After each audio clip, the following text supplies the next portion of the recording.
you tonight, the City of Madison's Safe Haven Baby Box played a vital role in potentially saving a child's life earlier this week. A mother placed her newborn daughter in that baby box located at the Madison Fire and Rescue Station Monday afternoon, not knowing what else to do with a child she may have not been ready to raise. News 19's Lindsay Smith joins us now in the studio with more on what's next for the baby. Greg, Christine, we're told the baby was in good health at the time of her surrender and was taken to Madison Hospital. After she was evaluated by staff at the hospital, she was sent to the nursery there. Following protocol with the Safe Haven law, the Department of Human Resources was called and are now working to find her a forever home.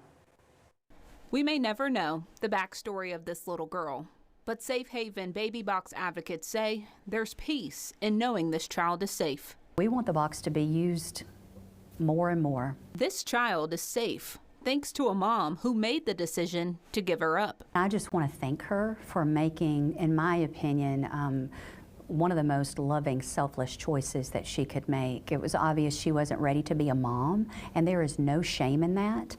Previously, Alabama's Safe Haven law limited the age of a child who could be given up to 72 hours after birth, and also had to be given to a hospital that had a licensed emergency department. Now the child can be up to 45 days old, and mothers can give them to fire stations with around-the-clock staffing. Kids to Love Foundation, a fierce advocate for these Safe Haven baby boxes, says there's a need for these devices. When Roe v. Wade was overturned, we kept hearing moms say that they had lost a choice, and that's really why we championed the legislation for the Safe Haven baby boxes to be even an option in the state of Alabama, and then came along beside that to raise the funds to fund the first 13 boxes across the state. Marshall says the child will go into the safety of a foster home immediately with the goal of finding a family who will adopt her. In the past year in Alabama, we have had 2 infant deaths. There was a situation in Dothan last year and a situation in Decatur right here in the Tennessee Valley.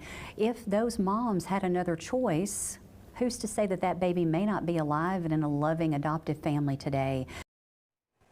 The City of Madison, Kids to Love, and Safe Haven baby boxes will talk more about the surrender of the child to the media tomorrow at Madison Fire Station 1.